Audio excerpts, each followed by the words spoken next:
We are back. Good afternoon. Welcome to another episode. Are we calling them episodes? We call them something. Event. Let's talk about networking. I am joined by Paul Norton from Go Media. Paul, good afternoon to you, sir. Hello, Liam. Good to meet you. And you. How is life treating you right now? Fairly well. Yes, COVID stricken. We're back in the office sort of one day a week, and being very, very careful, obviously, as indeed most people are. But apart from that, yes, working from the home office, as are all of our developers. Yeah, well, I mean, that's a great start then, I suppose. So maybe talk to us about the last 16, 17 months. On the 23rd of March, like most of the country, did you just think, oh no, what's going to happen here? How did you react? Yeah, about that exactly, Liam. Yeah, yeah. I remember being sat in the pub when Mr. Johnson said, "Right, we're shutting at midnight tonight, and you can all go home for a while." Immediate thoughts were, "What on earth do we do?" Phone calls, went out, emails went round. What do we do? We stay at home, and we all prepare from working at home. Great for the younger guys, the developers who are completely tech savvy. Clearly, I'm quite an old person, and that was a little bit more difficult for me. But we got there. I got the help of some fantastic colleagues within the company. Basically, for us, it was really very worrying to start with because in the main we deal with bespoke projects. That's what we've certainly done right up until next Wednesday, anyway. And we had several large projects who immediately said, "Whoa, we're just putting this on hold. We don't know what's going to happen." Nobody knew how long anything was going to happen. So that was absolutely terrible for us. I think, right, what really is going to happen? How long is this going to last? That was the very worrying part. I remember Bill Gates being on saying, it will take us 18 months to get a vaccine. Oh, flip it. Well, it may take us up to 18 months to get a vaccine. I don't want to quote him exactly, thinking, wow, this, so what do you think at that time? 2 years, 3 years? With no idea. Anyway, we immediately, therefore, leapt into producing something which I'd wanted to do for ages. Okay. Which, instead of the big bespoke systems that we do, CRM, job management, construction, trades, etc., we jumped into building a very, very low-cost SaaS platform because when we were looking for a CRM all of those years ago, we couldn't find one that quite suited us. And that's why we started building bespoke CRMs. That's what started us on that journey. So now, what do we do? We've not got tons of new business coming in. We've still all of our current people to look after, obviously. So what we started was building this system. So we've built it out from all of our knowledge of CRMs, certainly the ones that we'd looked at, and all of the bits that are missing and don't quite work properly, and therefore you need a bespoke one. So we got stuck right into that, and that's what we've been doing for 18 months. And next Wednesday, 1st of September, is the fruition of all that hard labour. We're launching Oomph. Oomph, yeah, Oomph. I mean, I'm interested in the name first, and then the functionality. Right. Well, the name is really quite simple. Put some oomph into your business.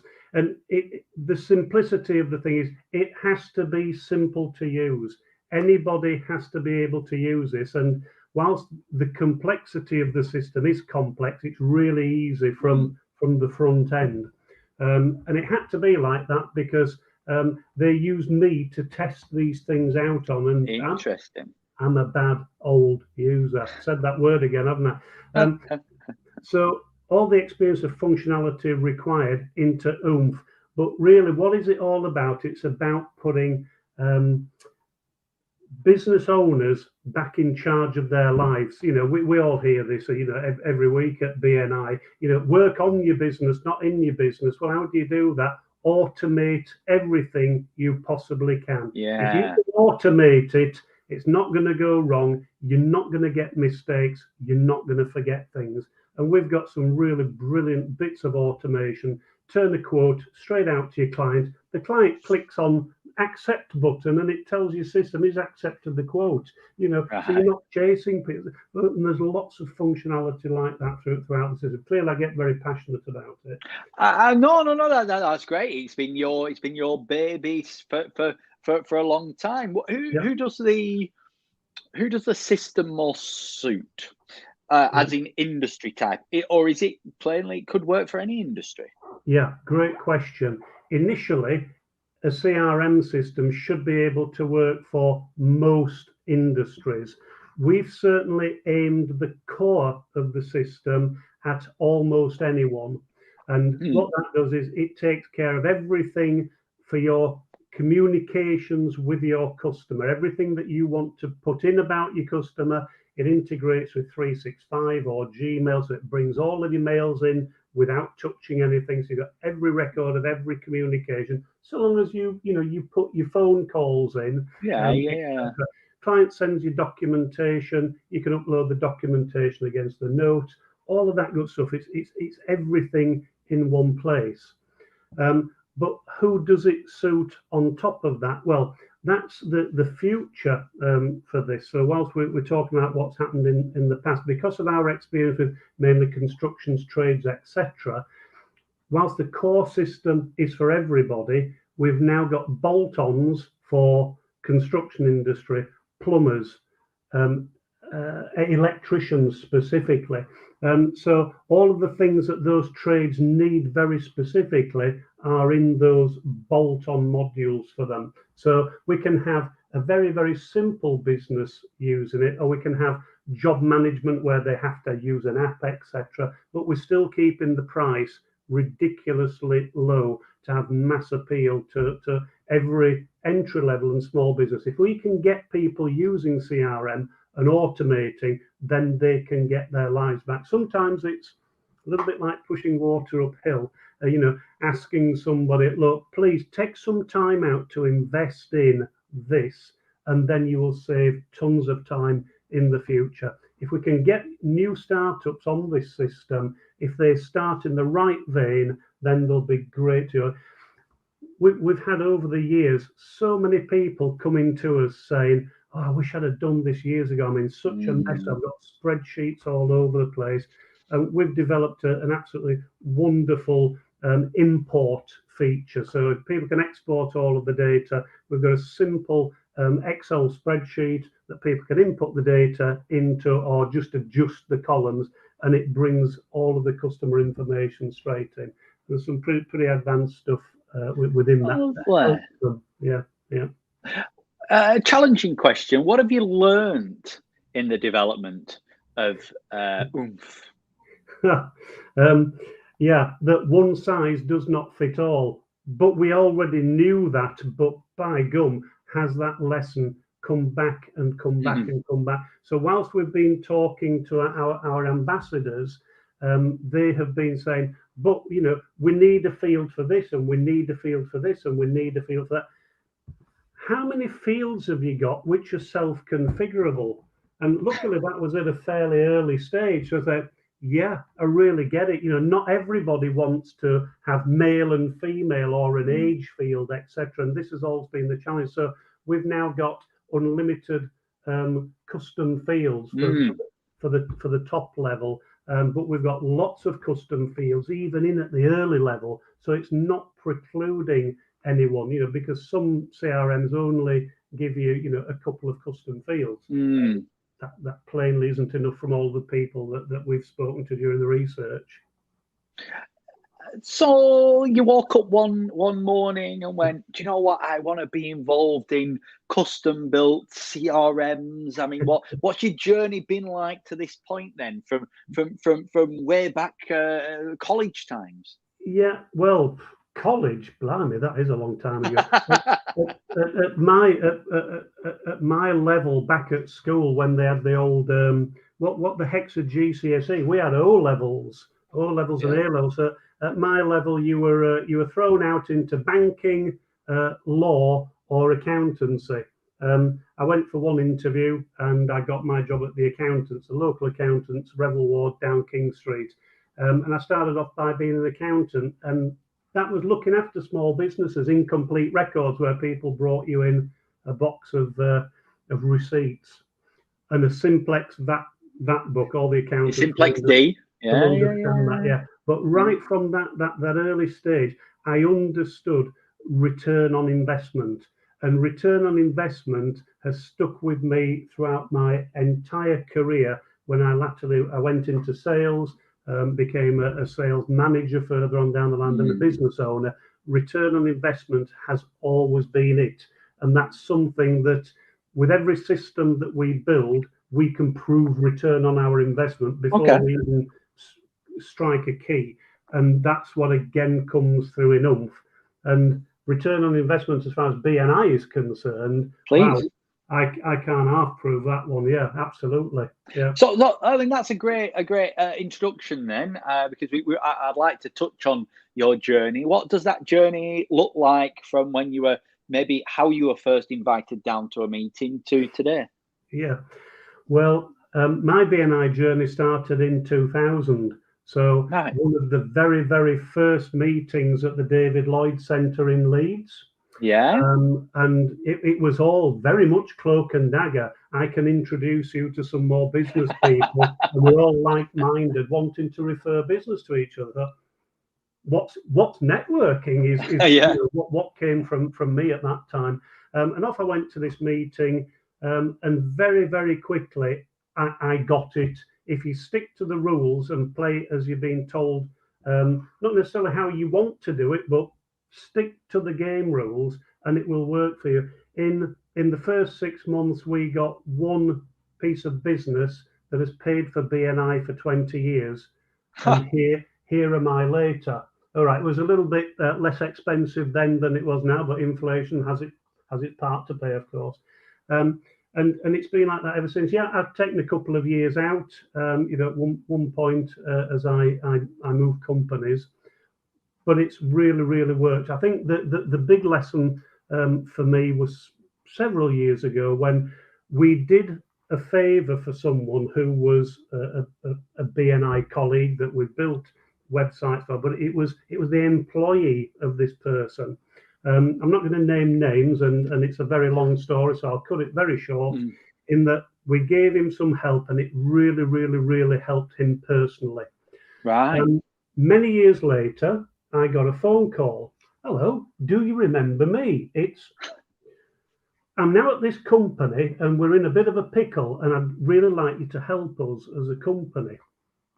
And off we went, and we got stuck into this company, and all of these years later, they are still our best customer. The company, I've got to say this, the company, not us, is over £1 billion turnover. And Brilliant. We look after all of their sort of online assets, and that was giver's gain. Absolutely, we helped him, and he remembered and came back to me, and we've been able to look after them ever since. So little spine tingling going on now of that really was the ultimate for me in giver's gain. And every month now, I've got income coming in from that gets attributed back to BNI.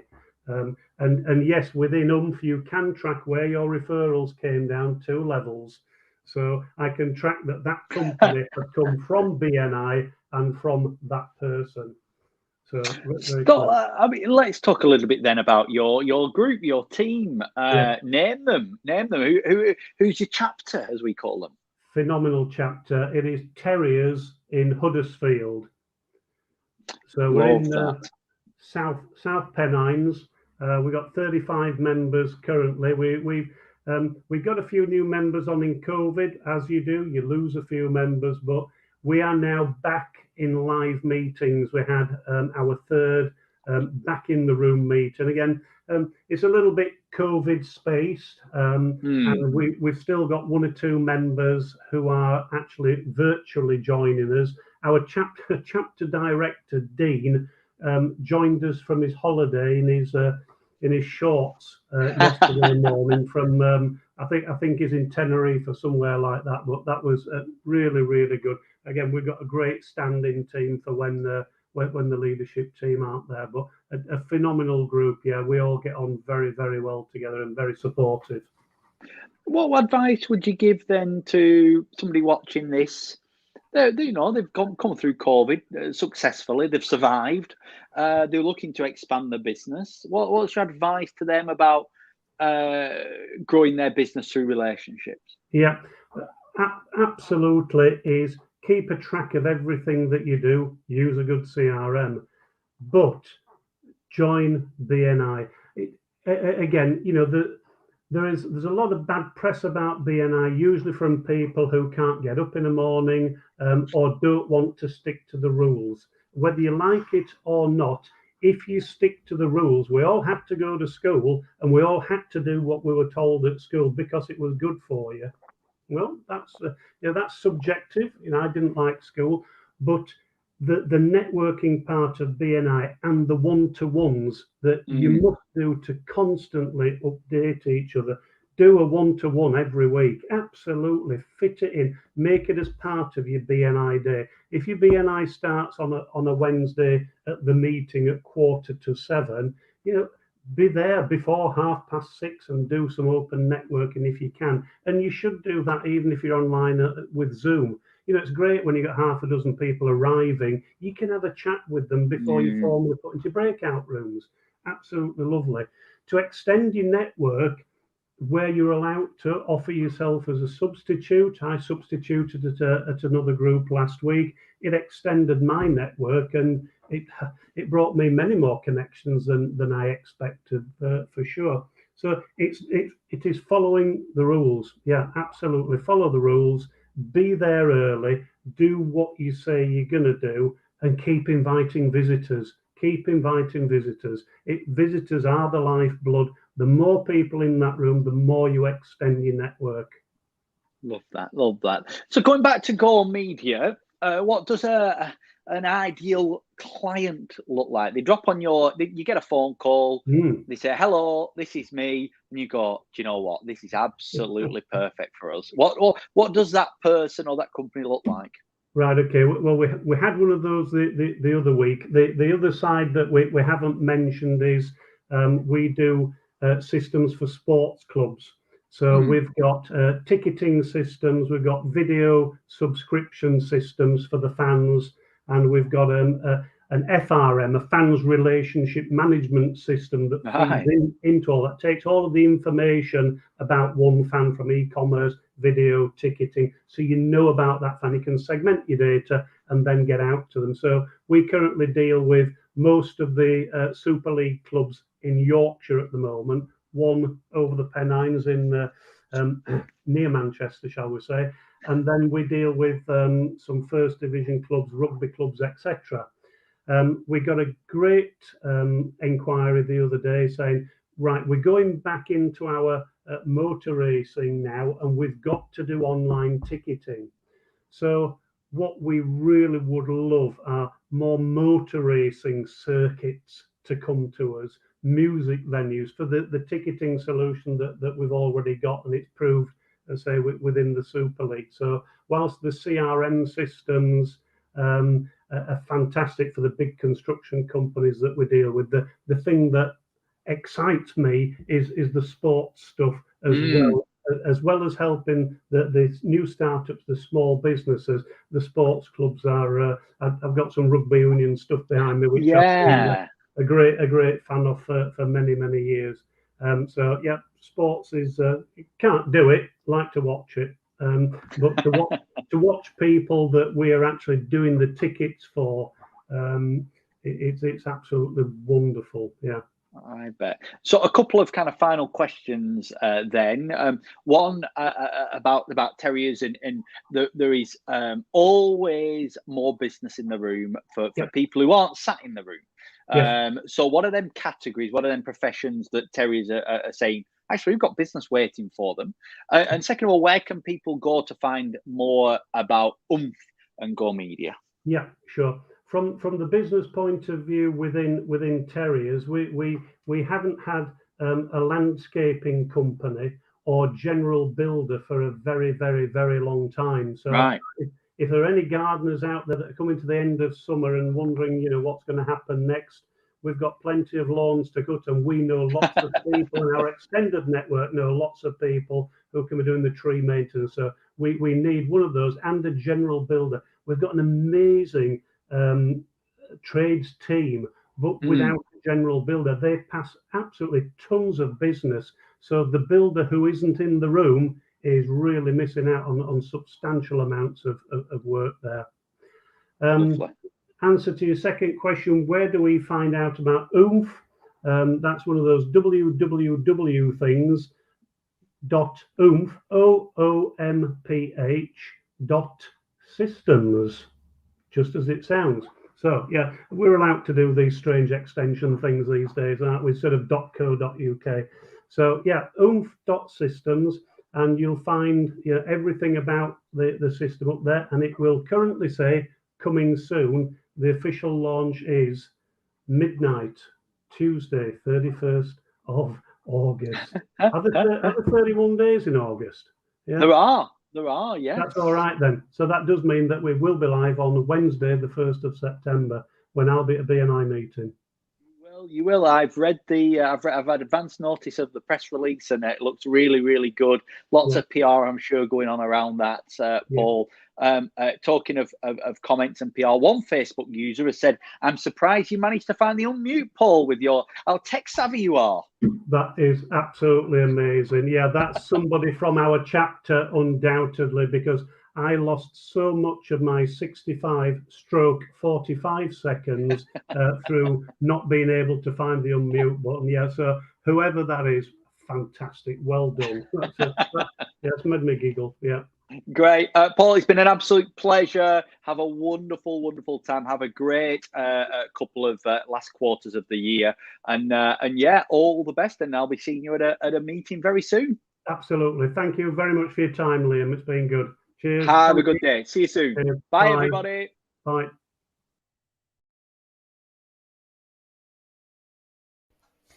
Morning, everybody. I'm Roxy, and my business is called Rox Diamond Cleaning. I clean everything from patio cleaning, drive cleaning, oven cleaning, end of tenancy cleaning, domestic cleans, commercial cleans, offices. One day I was cleaning one of my commercial cleans, and the owner came over to me and asked me if I'd heard of BNI.